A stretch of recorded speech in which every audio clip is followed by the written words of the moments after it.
Welcome, thank you. This is pretty cool. Glad to have you here. Thanks for coming to this session and waiting. I saw a lot of people waiting out there.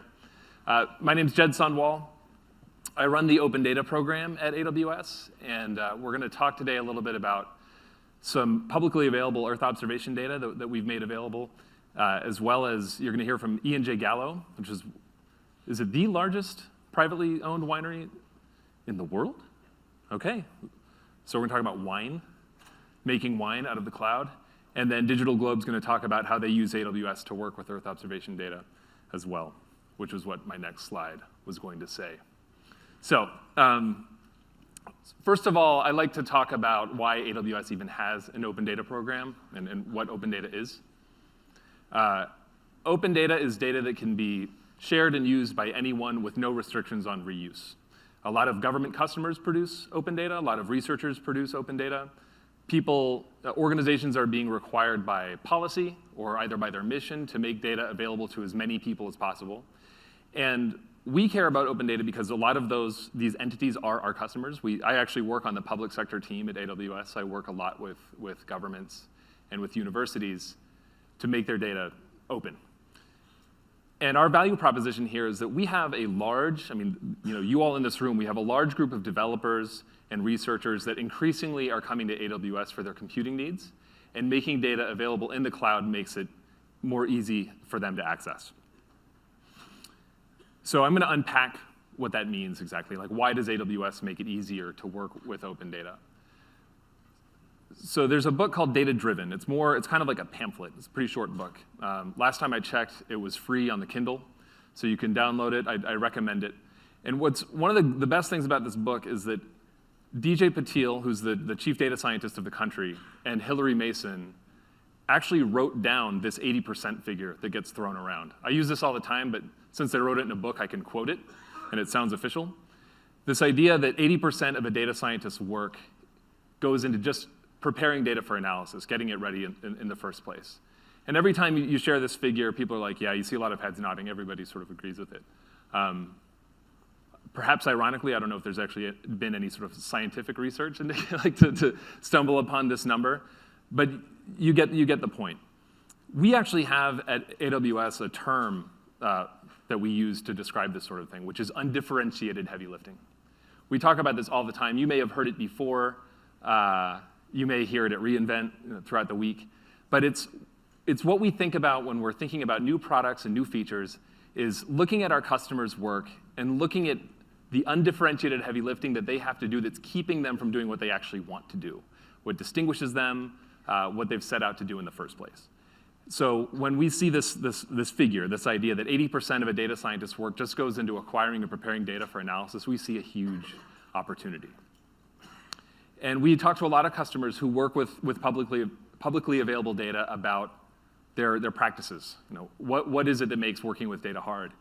And traditionally, if you're working with any sort of significant volume of data, and this session is about planetary scale data, oftentimes it's on tape somewhere. It may be in a government data center on tape. To get it, you might have to know somebody. You might have to fill out a form. You might have to ship disks by mail. Regardless, it is oftentimes an unpredictable and costly process. Costly in terms of time, especially your data scientist time. And so what we propose is that if you make data available in the cloud, and we're going to talk a lot about S3 today, when you make data available in S3 or in the cloud, people can bring their algorithms to the data, rather than having to worry about taking their data down to the algorithms. And this is increasingly important. We can see the mega trends in technology, and we can see that the cost of computing is continually going down. We can see that the cost of storage is continually going down. Availability of bandwidth is increasing, but not at the same rate as those other things are decreasing. What this means is that we're producing greater and greater volumes of data, and we have greater capacity to work with it, but moving it around isn't becoming easier at the same rate. And because of that, it really makes sense to keep data close to computing resources and adopt this model of making it available for people to bring their compute to the data. And what's exciting to me about this, personally, what gets me really excited, is that this is tremendously democratizing.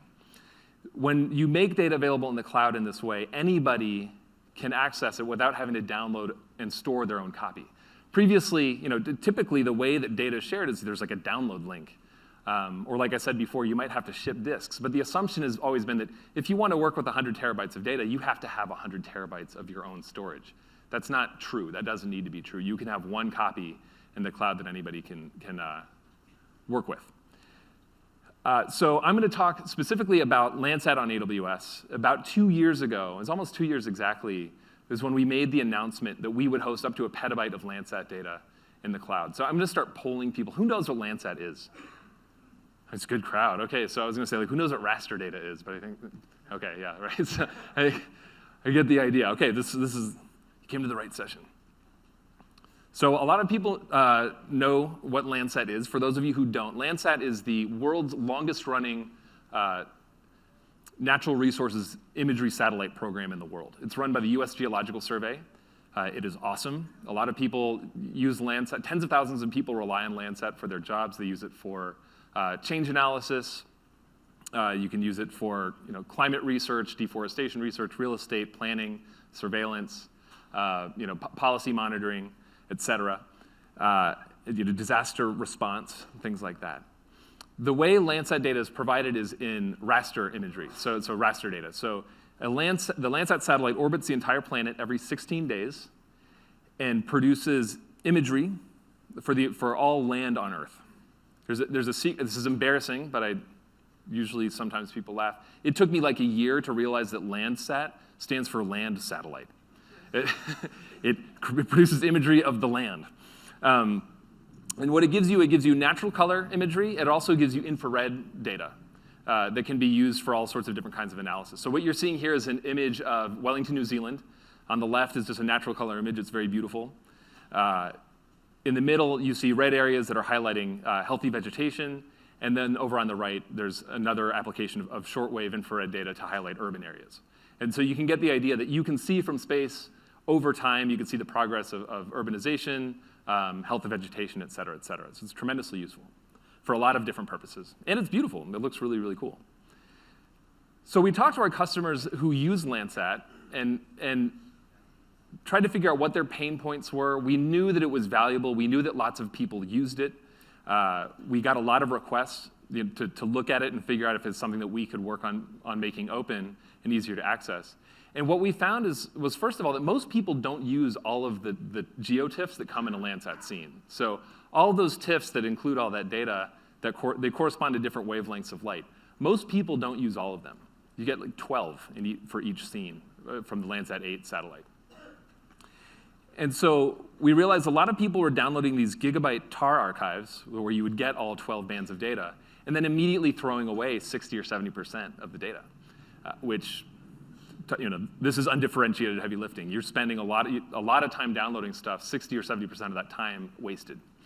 So we're like, OK, well, we can solve that problem all at the same time for everybody. And so we work with Planet, a commercial satellite company, to do this. They help manage this pipeline for us, where turn on an EC2 server.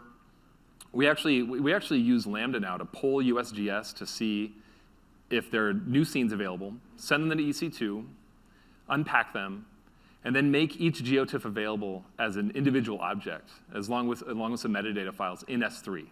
And one of the nice things about Landsat is that it has a really nice naming convention. The naming structure is organized and makes sense. So what this effectively does is uses S3 and just objects organized in S3 to create a read-only API to Landsat data. So you can now programmatically access the data. If you know the area of interest, the path and row combination that you want to look at, if you know what wavelength of light that you want to look at, it's an HTTP call. It's just a GET request. And you can use S3 to do that. So that's cool. This is what this actually looks like in practice. This is just one example. This is from a guy named Drew Bollinger at Development Seed who came up with this plot for me, which I love for obvious reasons. So what you see here are 90,000 points representing the time to analyze various areas of interest on Landsat. And the old methodology, what you see are those points over on the left that are quite a bit higher. The y-axis is time. And so each of those points takes about 375, 400 seconds. Then after Landsat came about, to analyze each area of interest, and he was doing vegetation analysis, took about 50 to 75 seconds. And I did the math and added this all up. What you're seeing in this plot is effectively 250 days of time saved for one project, because the data acquisition process was effectively eliminated, or and severely cut down, which is tremendous. And that's just for one project. This is just one guy. We know that there are tens of thousands of people that use Landsat. And so we like to think about all the seconds and even days that we get to give back to science, so that people aren't just downloading and waiting for files to complete, which is pretty exciting. The other stuff that we've seen that's been exciting has been all the different new interfaces and ways that people have thought of accessing the data. When we started talking about bringing Landsat data onto AWS, a lot of people would ask me, well, how are people going to access it? Like, what's the interface going to be? How are they going to navigate? And I was like, don't worry about that. We're just going to provide the API. We're going to use the power of S3 and organize it so that people who know what they want to do with it can figure it out. And immediately, we had people like Mapbox. There's a group of students that created a thing called Snapsat, which is a riff on Snapchat, one of whom is here in the audience, produced these amazing interfaces to interact with the data and browse the data that nobody would have expected before. And just a couple months ago, we saw this thing come out called Observed Earth. It's from an independent developer in Melbourne, Australia, a guy named Lachlan Hurst. Light bulb went off. He realized most iPhones these days have GPUs in them. And they're all connected to the internet. And this data is available. And he used Apple's Metal gaming rendering engine to produce a really, really cool, fast interface that can access the data and process it and do visualizations of Landsat data on your phone, which I know for a fact that a lot of people at USGS just sort of blew their minds. So people never thought this would have been possible before because of the way that data was normally accessed, which is quite exciting. Eventually, however, we did build our own interface to interact with the data and to browse through the bucket. This is a thing that we actually wrote a blog post about that we just published yesterday called Landsat on AWS.com. If you go to Landsat on AWS.com, there's a link to the blog post where we describe where we built it. But what this is a serverless website that produces a web interface to navigate all of the Landsat data that's available in S3. And what's exciting about it, we have about 500,000 scenes. I haven't checked recently, but that's probably about right. So this is effectively a 500,000 page website, but there is no website. It doesn't exist. All it does is when you go to the URLs at Landsat on AWS.com, it uses API Gateway to run a Lambda function that goes and pings the Landsat bucket and says what's in here and shows you the scene, the preview image, and lists the files that are available. What's neat about this, though, is it doesn't use JavaScript. And the URLs, we have a sitemap for it, so search engines can actually crawl the website and see what's there. There's no JavaScript, so it can be indexed by search engines, but the site actually doesn't exist. It only exists in your browser when you request to see it. We think it's pretty cool. And it costs basically nothing. The other great thing that we've seen is that there are all sorts of new open source tools that are being developed and are available for you to use to work with Earth observation data and raster imagery that can read directly from S3 now. So GDAL, number one, so I think given how many people in the room know what Landsat is, I think a lot of the people in the room probably know what GDAL is. In the past year, GDAL natively started supporting reads from S3. Which is exciting. A lot of people have been doing this sort of thing before, but now you can read from S3 directly. We don't know necessarily if Landsat on AWS made that happen or not, but we do know that suddenly there's a huge trove of useful raster data that people wanted to work with in the cloud, and so it made sense to start building these tools. Rasterio is a really cool tool developed by Mapbox. It's open source. It's also based on GDAL and takes advantage of the same S3 reads that GDAL has. And then SatUtils is a suite of tools that you can use that's managed by a company called Development Seed that takes advantage of the Landsat data that we host, as well as Sentinel-2 data, which is the European Space Agency's version of Landsat that is also available on S3. So these are some cool tools that you can use.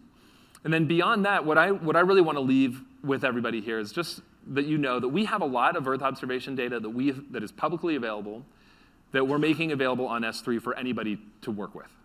We have climate models, we have global elevation data, we have high-resolution imagery from the US Department of Agriculture for the United States. We also have radar data. That shouldn't have advanced, so I'll go back.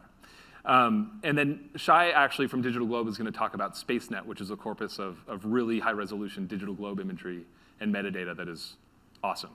But the point being, what I want you to leave with is know that this data exists for you to work with.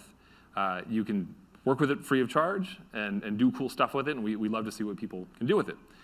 Beyond that, we also have a research credits program specifically for Earth observation data and Earth science. We announced this as part of our contribution to the White House's Climate Data Initiative and initiatives to support climate research and environmental research with Earth science data. So if you have any ideas of new proofs of concept or tests or demos that you'd like to do, we don't want you to feel restricted by access to infrastructure.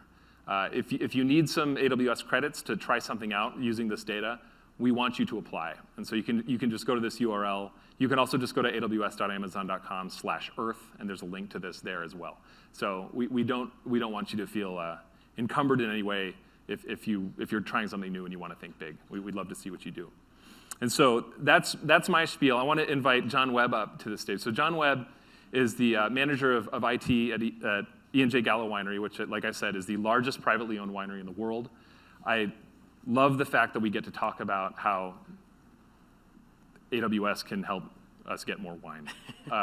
And for a second there, I was like, maybe we can get them to bring some wine, but the session turned out to be too popular, so I'm sorry. Anyway, here you go, John. Thanks.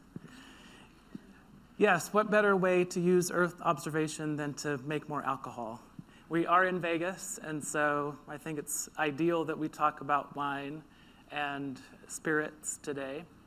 So how many of you know E.J. Gallo Winery?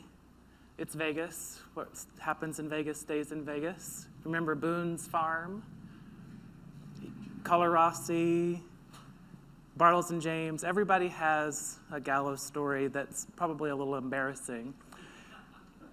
But the company was founded in 1933 when Prohibition ended. We started, and we've been running strong ever since. We are the largest winery in the world, and we employ over 6,000 people worldwide. We have over 90 brands. You definitely drink Gallo. You probably don't realize you're drinking Gallo. We import or export our wine out to over 90 countries, and we import wine in as the largest importer of wine as well. So we have a lot. Here are some of our portfolio. We range in everything from, we still sell Bartles and James, we still sell Carlo Rossi, we still sell all of those, Thunderbird, Night Train. For those that know that one, those are who you want to be partying with this evening, just so you know. We also have premium, Apothic, Dark Horse. We also go into ultra premium. We will sell a bottle of wine for $1. We will sell a bottle of wine for $600. We will sell whatever we can sell to whomever we can sell it to. But in reality, winemaking is all about wine growing, and wine growing is all about detecting change in Earth observation, and that's why we're excited about the data that is now available to us, both our internal data and publicly available data. So in wine growing, we basically break it up. So we are the largest landowner in California for our own vineyards, but over 80% of our supply is actually from other growers. So a lot of our relationships are with private, small, family-owned wineries, conglomerates, et cetera. So grower relations and managing the grower relationship of not our own vineyards is huge as well.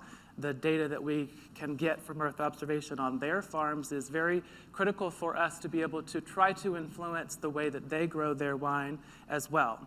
Gallo Vineyards Inc. is our own winery operations, and there we get much more detailed. We have a great opportunity to do ground truthing, what we call ground truthing, against the publicly available data and our data to create models that really allow us to change the way that we grow wines in order to create wines that are more popular and have the taste palette that people are looking for. Viticulture, chemistry, and enology is our research arm. They do all of the fancy work. There's the data scientists who we're really trying, because when he says 80%, we're a little slow, so we probably spend 90% of our time putting together all of that data. They are very expensive people. And if we can take any of that time and have them be working on models rather than putting data together, then we're going to get better data, better models, better information. So we really appreciate that shifting and lifting and letting them do all that heavy lifting, and then we can just create the models on top of that. And then winemaking is what happens after we grow everything. Wine is not a biomass product, so we have to think about things much more than just water and nitrogen. So we have to think about the way we actually manage the vineyard. Canopy management is probably the largest impact, and Earth observation gives us the best probable opportunity without physically being in the winery to try to determine models around canopy management. Canopy management is probably the single most important thing to developing a quality grape that produces a quality wine. We also go into shoot thinning, vine balancing, trellis management, nutrients, pesticides, all kinds of data that we are collecting. And it is a very high value crop management crop, unlike some others that are just yield-based. The direct action that we do on a particular vine will have a direct result in the quality of the grape, which will have a direct result in the quality of the wine that you drink. So data-driven insights is what we are really trying to do. We operate in a huge activity base. We're collecting lots of data. We collect data every day in the vineyard, all throughout the season, how we grow it, what we're doing to it, what we're applying to it, what kind of water we're doing. All of those data points create a massive amount of data for us. We have very structured data. We know tons of data. We know exactly what we're doing with it. We have unstructured data, which is just observation about things in the vineyard, as well as observations from satellite imagery. And we want to be able to bring all of that data to bear in all of our decisions. So that's why data-driven value is so important for us, and having the ability to do massive data analysis, because we can impact increase yield, increase quality, disease detection, early onset disease detection, Earth observation and change detection is really huge for knowing what it is, as well as competitive analysis. Our biggest competition is actually not grapes, it's land use. And almonds, man, almonds, boy. They are really the death of the grape. Because almonds have become very popular. They make almond milk. They've decided that almonds are the best snack for China, and they just want lots and lots of almonds. So lots of vineyards want to pull out their grapes and put in almonds. So being able to detect even just non-related data and the market trends helps us to better manage our contracts as well. So I won't go into a lot of the detail. I'll let the others get into all the details of it. But this is basically how we're able to leverage the Amazon infrastructure in order to combine publicly available data from various sources, all of which he mentioned, Landsat, Sentinel, Planets data, all of that information, as well as our own internal data that's private to us that we collect, put that all together and create insights and opportunities for our business. I think that's it. Thank you very much, John. You're welcome. I'm going to introduce Shai. So there, more better wine, thanks to data. So Shai Harnoy is the VP and General Manager of Platform at Digital Globe. He's going to talk about their satellites, which are incredible. I mean, Landsat's very cool, but man, talk about Worldview 4 a little bit. You're going to see some cool imagery. And then talk a lot about SpaceNet as well, which is a corpus of digital globe imagery that you all can use right now, which is really exciting. Cool. Thanks, Shai. All right. So take a look at this shot. It's a pretty neat shot. This is actually from our Worldview 3 satellite while it was way over the Pacific Ocean. What happens if you take a satellite and you turn it all the way to the side, look just over the horizon? You kind of get to count windows at the wind. It's pretty neat. And I don't have a laser pointer, but you could probably guess where we are. So does everybody here know how satellites work, just for a second? Anybody? So it's pretty neat. Like on CSI, they're like, zoom in, enhance, right? It doesn't work like that at all. Like at all. So basically, these things are falling from the North Pole to the South Pole as the Earth is rotating. And so each satellite goes overhead around 11 a.m. every morning. And it can choose where it looks. It can look to the left, it can look to the right, it can look forward, it can look to the back. And we put pretty exquisite satellites into space, if I may say so myself. But they're collecting machines. They collect about 3.5 million square kilometers every single day. That's about 60 terabytes. We just launched a new sexy satellite called Worldview 4, which is about a $500 million asset. You slap some explosives onto it, launch it up into space, and hope for the best. A little bit tongue-in-cheek. It's kind of what you're doing, but it's actually a pretty sophisticated process with ground systems all over the world. It's pretty neat. This is what our collections look like. So over the last 3 days, we've collected imagery over each one of these little orange stripes over the last 2 weeks, over the last 3 months.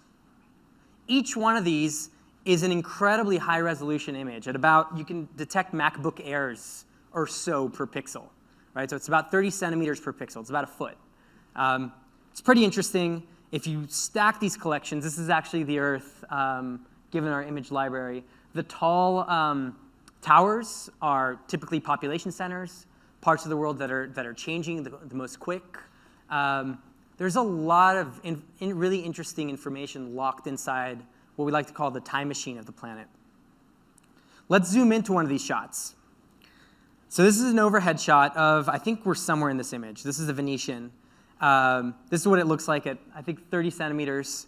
And I don't know if it's working out on the screen, but where you see an image, a beautiful image, and cars and the swimming pool, I actually see a bunch of data screaming to get out.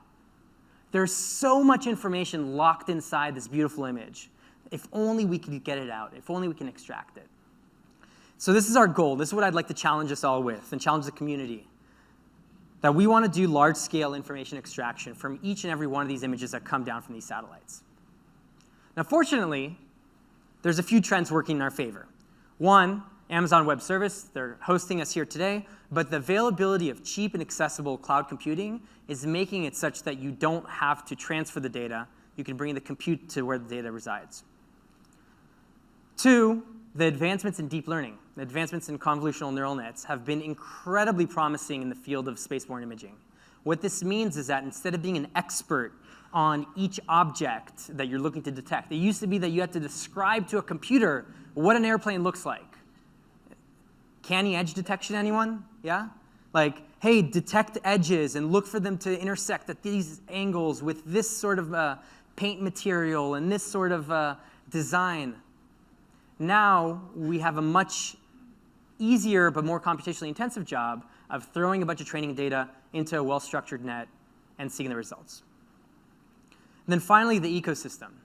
There's a whole host of companies, many of them represented in this room, that are constantly innovating around this space, trying to understand what's going on inside these imagery. So our goal is to open up geo to this world of innovators working on deep learning.